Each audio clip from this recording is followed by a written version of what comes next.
If you say you haven't been jealous of someone, you're lying. That's it. What do you think of when you think of jealousy? Well, I immediately think the green-eyed monster. Well, I think jealousy has negative connotations. It's okay to be jealous. It's natural. I think we can all point to certain moments where we've looked at someone else and wanted what they had in a way. Maybe common thing in what jealousy means to me is when you see somebody living a life or living in the way that one strives for.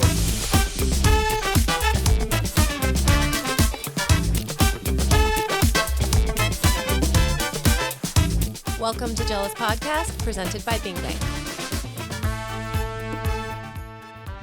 Welcome back to Jealous Podcast. It is, what is today? March 30th. Wow. Almost in April. We're almost coming up to April. April Fool's Day is on, Thursday? Yes. If you are planning an April Fool's joke, cancel those plans. Don't do it. Could you not? I think we talked about this last week. I can't, and I've been talking about this for weeks. I can't deal with April Fool's pranks, jokes, none of that. No one needs it in their lives. So you think if we pulled an April Fool's prank on you, is that like us saying we don't like you? That's probably true. Is that what you think? Speaking of me being sad and crying, no, I'm just kidding. we had a really interesting guest today. Insightful. And very insightful. So do you want to talk about who that Yeah, was? so we had Julie Mertz, and so she is a licensed family and marriage therapist. She'll say her full title and what she's licensed and everything in the episode. But we just wanted to have an episode of talking to a mental health professional about what jealousy is from a mental health standpoint, how that affects people, really just dissect the word. Like I said, we've done 30 episodes of this, and we still are kind of like going off base, like what we think jealousy means. Right. And it's different for everybody. And she confirmed that jealousy is different for every single person, and you have to address that jealous feeling differently for every, because it's unique. So yeah, I mean, she got into the weeds on a couple things, and I was like into it. I probably shared way too much. She probably wrote down my name and contact information. Like, I will be calling this. I did see her slip her card to you. It sounds like you need my services, which I think we all do at this point. I think we all do. Yeah. So very, very interesting. I think everyone is really going to enjoy this episode because you're right. Yeah, we've been talking about it, but we haven't really gotten into the weeds with it. So we did with this episode, and it's really interesting. Yeah, it's awesome. Oh, enjoy. Give it a listen. Please rate, review, and subscribe as well. Thank you. Bye. Well, here we are. This is like our first official podcast in a while. And I don't want to say that because we had Leah, our new employee Leah, last week. So she's going to hear this and be like, what the hell does that mean?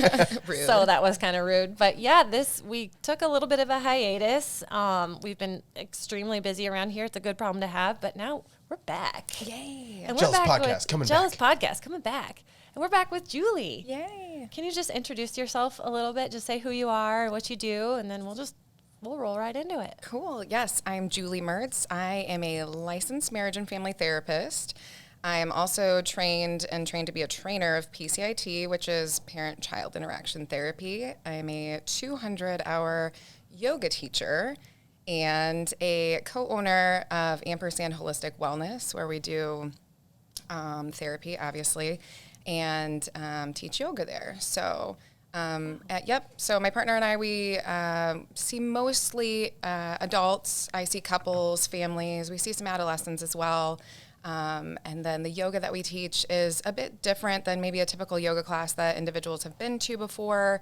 It's not about that kind of intense workout or striving to get perfection in poses and an intense peak pose.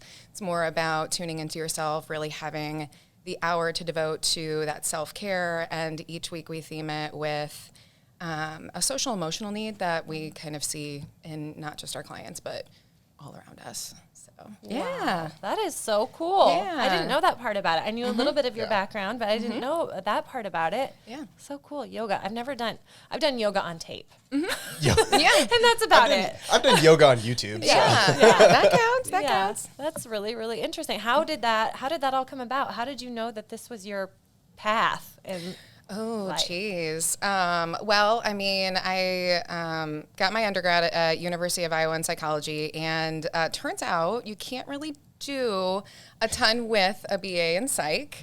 And my mother-in-law offered me a job right out of undergrad and was like, hey, do you want to work in social work? And I was like, yes, I love helping people. I will do that. So I did a job that was pretty intense. I worked with families involved with the Department of Human Services for child abuse and neglect, and that was a lot. It's usually a lot for most social workers if you've ever talked to somebody in the field. And so in doing that, I just kind of felt I wanted to further my education so that I could actually do the therapy component. And I went back and got my master's and completed that in 2014. And then from there, I did therapy, and you just kind of develop what is your calling and what you want to specialize in. And then my partner and I, we just kind of wanted to branch out on our own. So we started our private practice, and we got trained in yoga because we actually went to a yoga training, oh gosh, several years ago. But we were like, oh my gosh, this needs to be a component for so many people. And she also was actually working out in Boston for a couple of years. She specializes in eating disorders. And so that's also a really helpful component, is using yoga for treating disordered eating. Wow, that is so interesting. Yeah. I am boring again. No. Every time we bring guests, I'm like, wow, I'm boring. No. Very, very, very interesting. Well, we are so glad you're here. Thanks.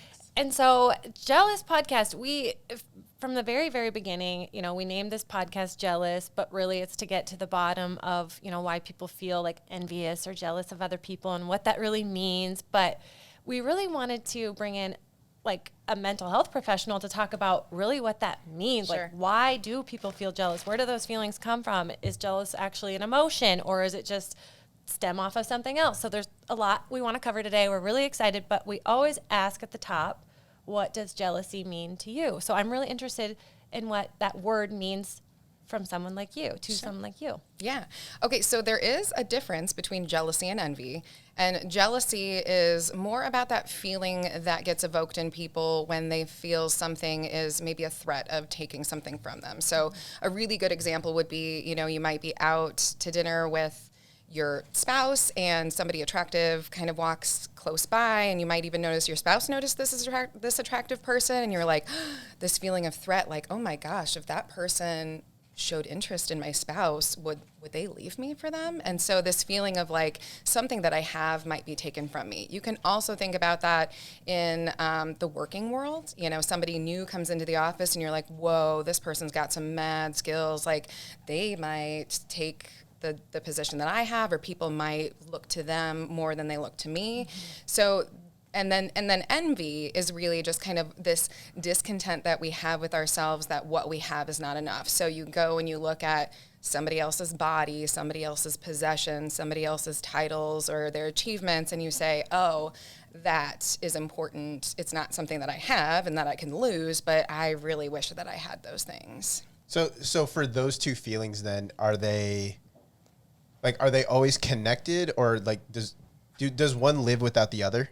Ooh, that's a really great question. I think, I think it would be possible to have feelings of jealousy without necessarily feelings of envy. So if you come back to that example of being out with your spouse, you could feel a ping of jealousy of like, oh, I wish, that I looked like that person, and feel a little bit more secure with myself within the relationship without being like, oh, I want to be that person, or I should look like them. Yeah. So does jealousy more like, and I need to think about how I'm going to ask this. So do you become more territorial, like you're protecting something rather than like I want that. I don't think I think I know what you're saying. Okay. Yeah. Mm-hmm. Yeah. So I'm pretty good at. She knows. I'm pretty good at tracking what people try. I use my hands a lot. I'm like, this isn't helping. Yeah. So sorry. No, I got you. I think you can see it go both ways. I think you can see people who become extremely jealous and are then get upset with their partner about it, and then that can really create some tension because they may feel threatened, and so they put it out on other people. They project that feeling of insecurity on other people, and then I think other people can, really hold that within. So I think it could go both ways depending on who you are. Does that make sense? Yeah, that does. That makes a ton of sense. I had actually written even like jealousy in the workplace just because I do think that, I mean, a lot of people that listen to this, they're probably young professionals or professionals, and that probably is something that comes up maybe a little more than first of all, people don't like to admit that they're jealous ever. Mm-hmm. Even when we bring people on here, they're like, I am not jealous, I'm envious, which maybe that they're not, because you explain that in a very good way. I've never heard it explained that way. So maybe, but yeah, do you have people come in that maybe are feeling that way, but maybe they haven't really put that word to it? Like, yeah, absolutely. I mean, I think that's like 90% of clients that we see is this feeling that they experience, but they haven't really connected it with the emotion that's going on for them. Mm-hmm. So, they can behave in these cyclical ways. They can have patterns within relationships or patterns within jobs. And they're like, oh, yeah, these things keep coming up. And what it really boils down to is the person as opposed to those similar situations. Yeah. So is jealous really an emotion, like happiness or sadness, or is it something completely different? Oh, I think it's absolutely an emotion. Yeah. I think it's something that most people can identify with, acknowledge, at least maybe internally. Mm-hmm. Who hasn't looked at other people's fabulous vacation photos or like these, great things that they do or see or become, and they're like, oh man, that's pretty. Yeah, I wish I had that, right? But we've all been there. But so going on that topic, then, like, we live in such a connected world now, where like the Instagram feed is everybody's highlight of their life. It's never the bad. So then, how do you think has jealousy changed then throughout time? Of like, are we still jealous of the same things, but more of those same things are just like more in our face? Yeah, I mean, I think there's always been a trend of like people who are high achieving, having a lot of money, having the things, having the family, the idyllic kind of lifestyle that, maybe most Americans at least would kind of set value to. And I think that has transcended over time. Do I also think that it's amplified with social media and people like putting it in their own faces? Yeah. For sure.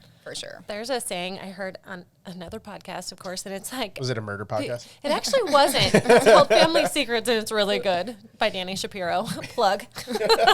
Make eye contact with the camera.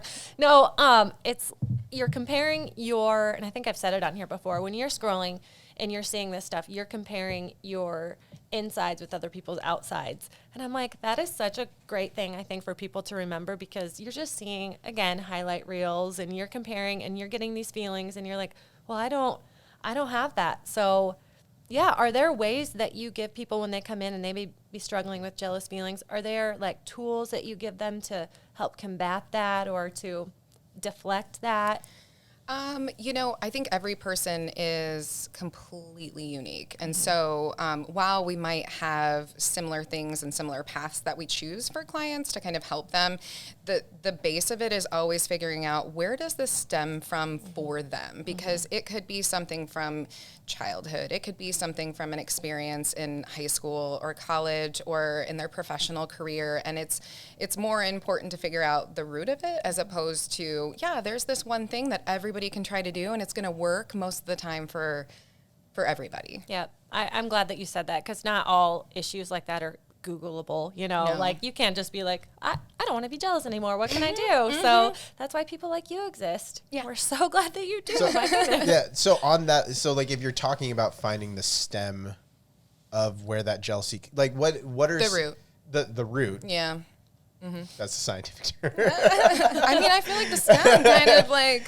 you already had the issue with the stem. Yeah, the stem is part of the issue there. Yeah. Mm-hmm. So if you're looking to find, like, what are the mental health aspects then of, like, what what are the negatives and positives? Like, because I feel like out of anything, some positive has to come out of it. Absolutely. But so what are, from a mental health aspect then, what are the negative and positives of somebody who has feelings of jealousy or feelings of envy? Yeah. So, jealousy and strong feelings of envy often root in just kind of our own feelings of self-worth and also a scarcity mindset. So a lot of individuals can feel that there is not enough. There is not enough opportunities. There might not be enough resources. There's not enough achievements that is available to everyone versus, a different mindset that would say there's plenty of that stuff for everyone to go around. And so I don't have to feel threatened that I won't be able to achieve those things or have those things.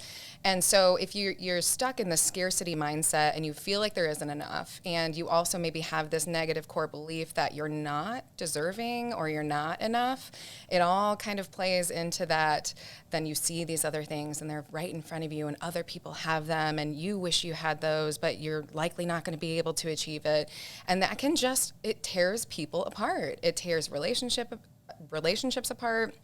I mean, it's a big thing for a lot of people. Now, I think a lot of individuals probably suffer to some degree at a manageable level. So, some people come in and we have to go through the whole diagnostic process and determine how much does this impact your life. Yeah. And there's a difference between people who meet a diagnostic criteria for things really impacting their life so much, either within relationships, work performance, socially, whatever that may be, versus, this is kind of like a normal thing. Lots of people feel this way. Oh my goodness. The human brain fascinates me every single day. Me too. Well, yeah. I'm with you. I bet you're just like, how do you wind down from a day of what you do? I do yoga. We teach yoga a couple nights a week, which is helpful. I'll be honest, the drive is probably a really important thing for me. When I was doing telehealth mostly from home, like most people during COVID, it was really, really tough to have a string of sessions, to hear my children and things going on downstairs and then being like, okay, now I'm going to go down there and participate with everyone. The drive home, I always really try to make an effort, if the weather is pending, to roll the windows down, listen to something that just allows me to kind of wipe the day and the heaviness away. Yeah, that's really good advice too. That does help. Like I can relate to that, not to the same degree, but just like sitting and just the monotonous and the Zoom calls and then and then you feel like you're planted to your seat and you just, it's hard. I'm sure that's brought on a whole new wave of issues for people. And I can totally imagine that. Yeah. Wow. Yeah. Wow. I am geeking out hard right now. This is really interesting. I'm sorry. I feel bad for my team yesterday. So on Monday mornings, we go through just what we did over the weekend, and I was like, well, I believe I entered my midlife crisis this weekend, and everyone's just kind of like, I'm like, so anyway, and it was kind of a joke, but kind of not, and I'm like, that's fine. I got home last night. Guys. Yeah, I got home and I told my husband, and he's like, oh, do you need to talk about something? I'm like, no, just that I'm old, and we're all getting older, and the kids are going to graduate high school. What will we do? By the way, her oldest kid's only 3. So. Yeah. Oh, okay. Yeah. So he's right on the cusp of graduating high school. Yeah, he's got to figure out where he's going to go to school. Right. Yeah. Like, he's going to go to the trade. Yeah. It's so funny. All right. So back on the topic then of jealousy, I sent it to you too, kind of, like T-balling this question. Like, how does because a term I think has come up a lot is imposter syndrome, especially amongst like Gen Z millennials. Yes. Like everybody thinks that and I thought that too when I first got hired. I was like, why would they hire me? Like why would they, out of everybody that applied, they chose me? Really, why? So like, how does that feeling of it, is that just another thing that branches off from that feeling of envy or jealousy? Or I mean, how vulnerable you want to get here? Because, I mean, we could really dive into...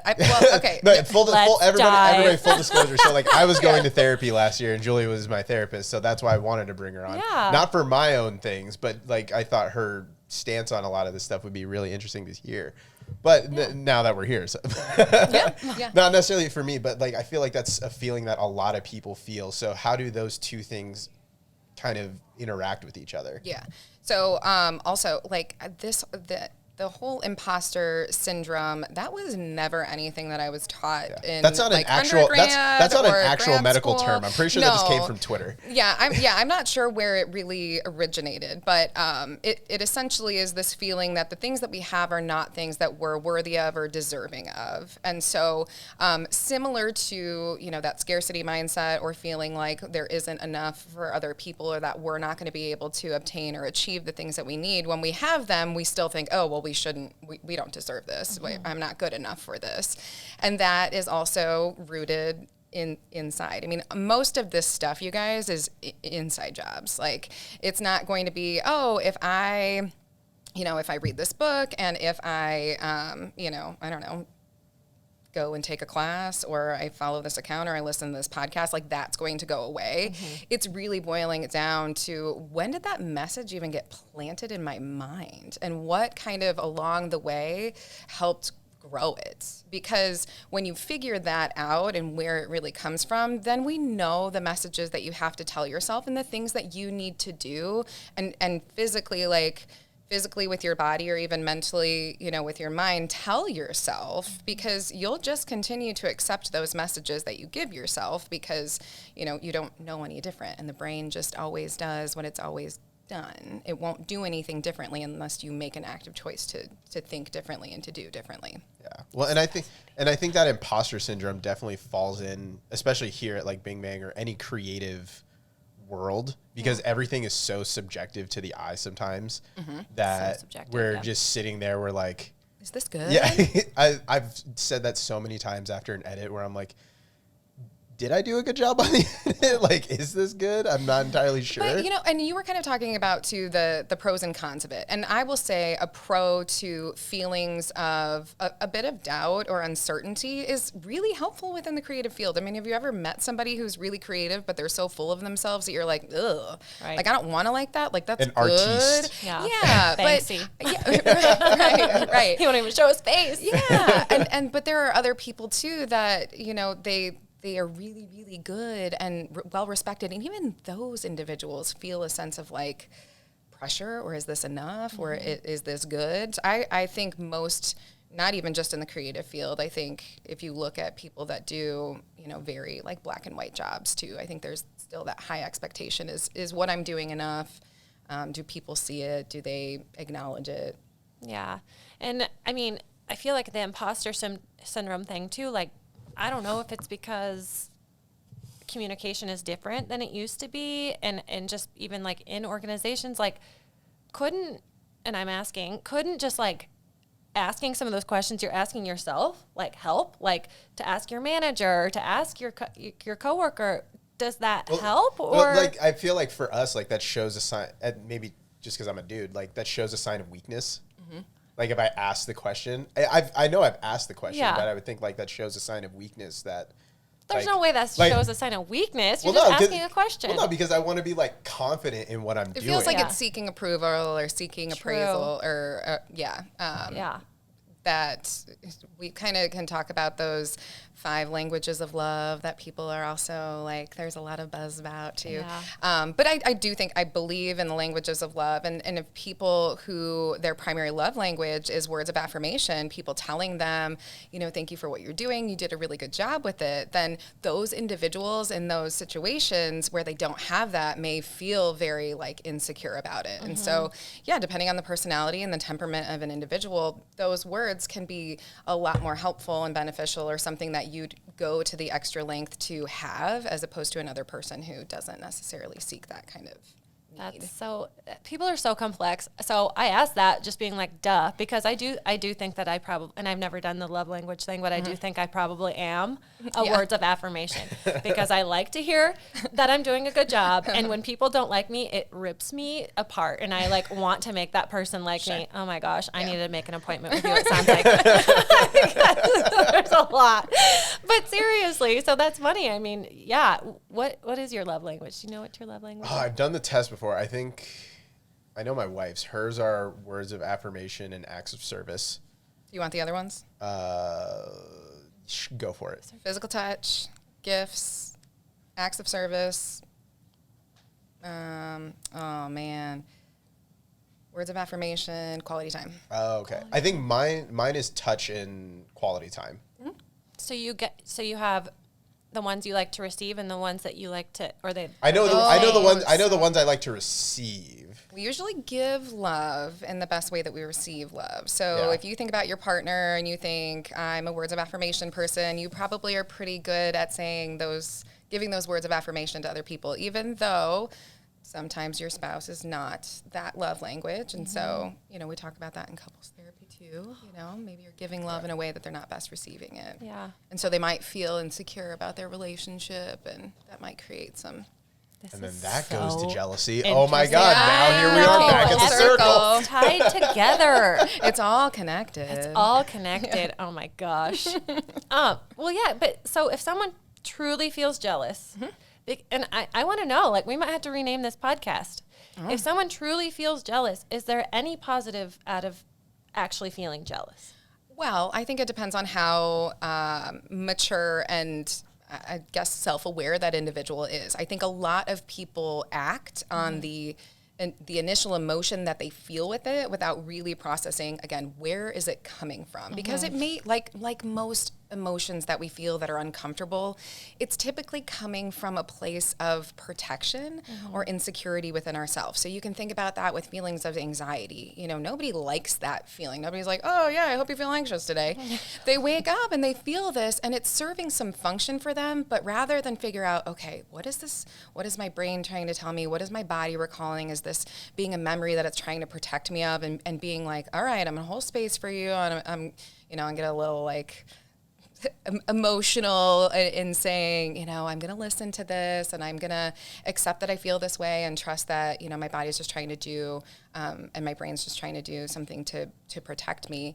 And the same thing can be said of jealousy. If you're a person who feels this ping of jealousy and you're going to act on it and you're going to come at your partner and say, I saw you looking at that person. I saw you checking them out. And that's not okay. You must not think that I'm enough. And therefore, this relationship is over or doomed or whatever. Or you could be like, wow, something was going on with that person. I trust that my spouse is not interested in them. And I can acknowledge that's an attractive person. Like there's, nothing, I guess, against the law of acknowledging like, some people are just like really good looking, right? Right. And then being able to either say something about it, if depending on where you're at in your relationship, if you wanted to be able to acknowledge it, or even just acknowledge it for yourself. And I think it's great to be able to get to a place where you can communicate those things that you need and be able to say, yeah, I saw that person and they just kind of made me feel, uncomfortable. And your partner can turn to them and be like, yeah, but I still choose you. Like you're the best, and have that affirmation. You're like, oh, okay, all right, you're right. That jealousy isn't warranted. It's not needed. Yep. So then people going into like, at what point should somebody have a feeling of jealousy where they're like, oh, I probably need to go talk about this with somebody professionally, or even just like a friend or a coworker, like somebody to confide in? It probably falls in the same lines of anything that you would maybe seek outside help for. If it's really disruptive in an element in your life, if it's really tearing apart your relationship, and it's been tearing apart a relationship, or there's a pattern of it tearing apart relationships, if it's tearing apart friendships, if you are suffering with other symptoms of anxiety, depression, whatever that may be, or you're impacted in your workplace, in your work life. Anytime that you feel that stuff is just not really going away and it's having an impact, it's probably a good idea to take it outside and see if somebody else can help you with that. Totally. Okay, I'm going to totally switch directions again. Sorry. So we were talking about the imposter syndrome, and then that kind of brought up love languages. And so I feel like, is love languages, is that a newer? Oh, no, that's been around for a while. Old? So what about enneagrams? Am I pronouncing that right? Oh, you're going to go woo-woo? You're going to have like a whole nother episode. I'm totally into the woo-woo. Are you? Yes, of course. I have never done the Enneagram. Oh, yeah. Actually, you know what? You're going to be like, I need to talk to you after this. I think I did my Enneagram like a couple years ago, and I didn't like the Enneagram I got. So I was like, I've never done it. What? Do you remember what number you were? I don't. Okay. So I'm like, that probably describes what Enneagram I am if I'm the one that doesn't like the one that I got. So you Sort of. Oh, yeah. really? Now, I read about Enneagrams interesting. in like a self-help book that I read last year. And he was like, do this, like, you might not like it, but it's going to tell you something about yourself that you should probably pay attention to. Yeah. Yeah. I think anytime, I mean, that's kind of some of that therapeutic process. I think, people come into that room and they know they're going to have to talk about the things that they really haven't been talking about or don't want to talk about. And they also are going to learn things about themselves that they might not be the things that we want to acknowledge. So Enneagram is, I think it can be really, really helpful information. For those who haven't heard of Enneagrams or understand about them, they're essentially a personality breakdown. There's 1 through 9, and each of them have different qualities that are represented in the number. And you can kind of even go further into like the wings, so the numbers that are on the side of it, and what numbers are compatible and all of that jazz. But Yeah, like I like that stuff from a safe distance. Sure. Because I feel like I can't get too vulnerable. Like I Yeah. can't like be out there telling people what my Enneagram I number don't want is. people to call me out on what I know. Yeah, I'm like, I know this. I live with this every day. Oh my gosh. What else? What other things? Are You know like what? that? I didn't also though.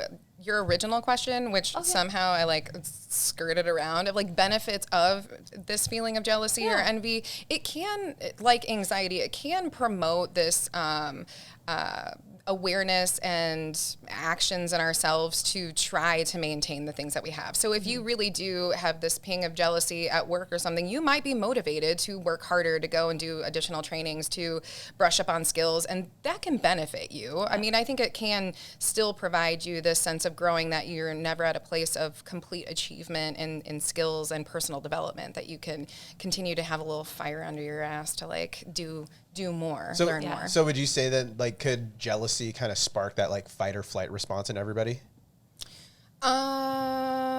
Like you're so jealous of somebody, you're just like, I got to do this now, or else like Just like fuck it. Yeah. It's not even worth it. Yeah. I wouldn't. like you're either going to think to yourself, I'm so jealous that it's like crippling, or you're so jealous that you're like, all right, I need to do something to like outwork the other person. Is that healthy? Probably not. I might have just answered my own question. I love this. So I wouldn't categorize it as that as a fight or flight response. A fight or flight response is just the brain's initial response to kind of a perceived threat. And so it's actually this unconscious response. We can't really do a whole lot. If you're a fight person, you will go into the situation. If you're a flight person, you will be inclined to distance yourself. If you're a freeze, I'm totally a freeze. So chaos goes on, there's stuff going on, and I'm like, and I'm like, I know. It's like I have this like internal dialogue where I've been trained in CPR a number of times. I'm super confident I could do it, but I am like, if somebody legit dropped down next to me in a crowd of people, I would be like, anybody else know CPR? Like I do, and I'll do it, but I'll wait for somebody else who probably knows how to do it better than me. Like if you were on a plane and somebody like, is there a doctor? You're Does not the first one. anybody know putting CPR? I'd be like, no. I have a card. I guess I'll do it. Yeah. So I don't think it evokes necessarily a fight or flight response. I think it can certainly evoke maybe a point of making a decision and doing something about it. So that motivation as opposed to an actual fight or flight response. Yeah. And when we did first start this, that was truly the intention. Like bring people on that we want, that we truly are jealous of, but we want to be, and we want to kind of Admire. Admire. Do you think, I feel like at least temporarily, so I'm counting that as a win, when I sit down with someone like that we've had, like Michael Admire, for example, his always comes to mind. Like he sat here and he just talked about just this mission that he was on. And I felt so inspired by that. Yeah. And I'm like, I am jealous of you. I'm happy for you more so. And I want to kind of bring a little bit of that like into my You're like, I don't want Michael's, you don't want their same Life. mission, Yeah. but you want their same wanna drive. Yeah. And Like, I want, what is that inherent thing that drives them? Like, how do I get that? Yeah. And I also want people to look at me like they look at Michael, or how I looked at Michael Admire. Like, you know, I admire he is Michael. married. No. I'm kidding. No, this is Wanna weird. be We like might mine? have to cut this No, out. we're- He's no, going we're to feel not. super No, uncomfortable. we're not. No, but like, Fangirling him? Yeah, kind of. No. He just, it was a super like, I don't know. I just yeah. felt really like no, and good. I talked to him just actually the other day, and just talking about like all the new stuff he's doing. I was like, oh man, like I got to attack the same way Michael's doing, because Right. you look at what he's doing, and I know behind the scenes too, like he's working kind Personal of growth. against a lot of things to like do some cool stuff, but he's still doing cool stuff. Yeah. So then like, does that motivate me? Like, am I jealous of what Michael's doing, or am I jealous of his work ethic? Which one? Yeah. Right. Well, but it's never a fair comparison to look at somebody else's life without factoring in all of these other elements that make it not, it's just not realistic. You have a completely different family life. You're at a different life cycle stage, having a young child versus, does he have children? No. Having children and not having children, the life experiences that you have, all of those are factors. And sometimes when we see the one thing, we're like, oh, that passion. And we, like, all the other stuff kind of fades away and we get really focused on that one thing. We need to remind ourselves that there are other elements within our life. That doesn't mean that we can't have passion and drive and achieve these things, but we also have to be really realistic and understand what is within our capacity and what's going on, and have patience for ourselves, because we all have a different path that we're going to take to get to where we're going. I didn't know when I went to undergrad that I was going to end up doing exactly what I'm doing. It's just been this gradual process. Yeah. But I agree with you. I think we can admire these individuals who feel like they just know they've found their passion and they're on a clear path to it, because it feels very inviting. It's hard to be in that limbo place and be like, I don't know, is this what I like? Am I doing this well? And he had like a really good line during his podcast where he was like, find what you're passionate about and chase it like your hair's on fire. Ooh, which I'm sure that's an image. Right. It is. It's like something out of a comic book. But like, I'm sure like just hearing something like that is like terrifying to some people. Mm-hmm. Yeah. Like thinking about that, like how do you just go? Yeah. Like you talked about, like in times of chaos, like you would just freeze. And at least like if you've probably seen it, like if we're ever on a shoot and I know there's just like organized chaos, I'm like, yes, like I'm living here. Like this is the place to be right now. Yeah. And I feel that from a different way. When we're super, super, super busy here and I know I have 100 things to do, I feel like my tires just spin and spin and spin, and I can't prioritize like what I want to do first. So we're just all built so different. We're built different. Here's me trying to be a young, cool, hip kid. I wore some new shoes today. These aren't them because they already gave me a blister. Like I'm trying to be hip with these words and these shoes. It's just not me. So then for probably on another track of jealousy, then how does it work for, like, can there be varying degrees of jealousy for different aspects of life? Like I think about like the people who are jealous of somebody professionally versus like somebody who is jealous of like, oh, all my friends are getting married and I'm not getting married, or all my friends are having kids and I'm not having kids. Like all my friends are going to college and I'm staying home. Like, because I don't know. You do have kids and then you're jealous of someone. Yeah, you're jealous of somebody who doesn't have kids because their lifestyle is completely different. Or even if someone else does, you're comparing like apples to apples. Yeah, and I guess maybe like that stuff is like very surface level, but how do those things kind of vary from outside lifestyle perspectives like that? I probably said it already 100 times, but it depends, right? It all depends on the person. I think society has a huge influence on us on kind of projecting the things that we're supposed to value, the things that we're supposed to achieve, where we're supposed to be at a certain age in our life. And if we haven't done that, then we're behind. And, feeding into that scarcity mindset, if we don't have that, then, we're going to be missing out and we're not going to have this full fulfilled life, which is just bullshit. It's not true. And it distracts people and it puts them on a path where they think they're marrying a person because, they really want to have a wedding and they really want to be married. And, a few years down the road, that is not a person and that's not a situation. And now they're in a new state of life and they're thinking, oh crap, now what? And do I start over? Do I try to mend what I have? So, I think the overarching expectations of things like being high achieving, having enough money, getting married, having children, those I think have been slowly changing, especially with with children in particular. I think we've seen this trend of like, don't get married. Like, you don't have to get married right out of high school or to your first love. You don't have to have children right after you get married. You can have children later in life when you feel a little bit more established, or when you decide if you actually want to have children, or maybe you don't want to have children, and that's okay too. I mean, there were several, decades where that was just not the norm, and people had lots of strong opinions about it. So, it is helpful to have more people doing things differently to offset what we think society's expectations of us are. But again, I think it's just really rooted in individually, what are the things that not only our family saw value in, because we're just naturally, we're raised with our families. And so we kind of adopt those worldviews. So, if your dad's a really, really hard worker, you may also share that belief of like, I have to achieve these things. I have to show that I'm a hard worker. This is how I find value, and this is how my family sees value. And then you may, as you, get older and start to think a little bit more independently and things for yourself, and be like, oh, working hard isn't all I want to do. I actually want to have this career that I'm passionate about, or I actually want to do something that maybe I don't have to physically work hard for, but I have to work hard in a different way for. And maybe my family, doesn't see or understand that, but I'm going to do this for me. So then what is, like, how does that jealousy then diverge then from, in comparison to those things that also are on the outside?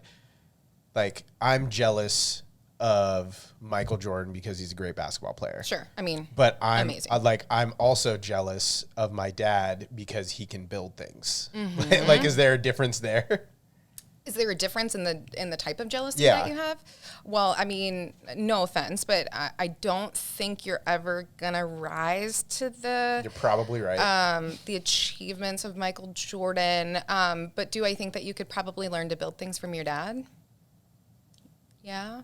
I mean, I think there are certain things that people can be jealous of and say, again, that motivates me. I want to go learn more about that, or show interest in it and dedicate some time and energy to it, versus, wow, that's really, really cool. I can appreciate it and be a little, envious of the fact that, like, yeah, he's the greatest of all time, but I'm not threatened that he's like, Michael Jordan's not going to take anything from you, Sam. Michael Jordan's not thinking about me. Everybody's thinking about Michael Jordan now. It'd be a whole nother episode if you thought Michael Jordan was thinking about you and was worried about it. So I really want to talk to you. I think Michael Jordan's been thinking about me. You're pretty convinced. Send Mackenzie that text one day. So, like, honestly, I don't think so. I tweeted at him Maybe. for a year straight. I think he saw it. I think he saw it. Yeah, he props did. So then, now on a personal, who are you jealous of? Ooh, who am I jealous of? Because like, honestly, is everybody jealous of something? Because again, we always have those people who come on and be like, yeah, I've always been like a hard worker. I've never really been jealous of everybody or anybody. And I'm like, I don't believe that. I just call bullshit on that. But I could be wrong. That you don't think Yeah, like- everybody feels jealous? No, that somebody says they have never been jealous of somebody. Oh, I think everybody's experienced it at some point in their life, right? Especially during those, horrible, those like adolescent or those like Would never go back. awkward years, when there's just no escaping it. And I mean, I guess there are some like adorable children that I see. I'm like, it's different being in middle school now than it was when I was in middle school. Like, how did they come out unscathed like that? I just, I don't even want to think about those. How does a pictures. 13-year-old just know how to like get at She my had better eyebrows insecurities? than I do. I know. I show my mom pictures of me at that age. I'm like, were you worried? She says no, but I don't know. Like, I The would have jury's been still worried. out. Yeah. I would be. Your mom's like, I had thoughts, but No. You picked it out. Yeah. You wanted to wear that. You wanted to cut your own bangs. Yeah. Wow. What a time. Yeah. Wait, what was the question? who are you jealous of? Oh, who am I jealous of? Of course, I wanted to deflect that. I don't want to sound like I got it all figured out, but I have really devoted a lot of my time and energy and not being super comparative. I mean, I think like most women, I think we always just have body stuff going on. And so, I mean, certainly I'll be like, oh yeah, I wish things were different, or I wish I had, I don't know, I looked that way in certain outfits. Jealous of maybe, I don't know, people that have the freedom to just go and travel and drop things. I feel like organizing time for me to be away is quite a job in itself. But really, I don't dabble in the whole like, I wish I had that. Or So would you say that you're probably jealous of somebody, but you're just not giving like, it are you time? on a specific person? No, I But no, she, I, okay. no, I she just knows no. how to put in the work. No, She's but put in no, the work on like this. because this is something I feel like other people can take something away Yeah. from. Like we can all acknowledge we're probably jealous of somebody, but Yeah. it's like at what point do we just not acknowledge that and like just focus on us? Yeah. Well, and I Like think that's maybe more where I'm getting. I'm not trying to. I Yeah. could feel jealous, Yeah. probably like pings of jealousy. Like I could feel that probably 12 times a day. Just like going and seeing, driving. Oh, I love that car. Like I right. wish I had that car. Oh, Sure. she's gorgeous. I wish I was. You know. Just, yes. Yeah. I think there's a difference between having a little ping of it every once in a while, and just if there is one tip, it would be acknowledge that. Like Yeah. just spend a second with it and be like, okay, so I'm jealous of this car. What does that car represent to you? Right. Is it just because it's like it looks cool and you would like people to think you? I mean that sounds kind Yes. of like Yes, stupid, I'm just but I kidding. want people to think I'm cool. Like, look at my car. Like, if we didn't care what people thought of our cars, then we wouldn't spend, Right. thousands and thousands on them, right? But yeah, just kind of taking a minute to check in and be like, where does this stem from? Where's the root of what this jealousy drives? But back to your question too, I don't think there's like one specific person. Do I admire people like Brene Brown, who does a ton of work on shame and vulnerability because I preach it every day and I wholeheartedly believe it? Yes, people that write these super heady and insightful books that I'm like, oh my gosh, I would love to be able to practice all of what I preach and say, yeah, I do mindfulness every single day. I don't, and I know it's good, and I want to try, but even we have our own barriers with what we can do for ourselves. So, I don't have a specific person, but I probably have situations that I would be jealous of. Yeah. Do you feel it just in your experience that jealousy affects women maybe more than men? Oh no. You don't? No. Really? I think it's Probably way more toxic for men. Oh, I love working with men. Okay, that sounds really weird, and I know, but I feel like it is such an area that needs a lot more support because society, again, has really told our men that you don't really have a big wide range of emotions that you can show. And even our women are not conditioned to seeing men express and be open with emotion. And so that can kind of cause women to be like, okay, well, I wanted him to talk about his feelings, but when he got emotional, that made me feel a bit uncomfortable. So that's different. I don't know how I feel about it. But I do think the jealousy might have different themes. So, a lot of women will speak of body image. I think men have body image too. I think it might just look a little bit different. I think there's an expectation for success for women, how that looks.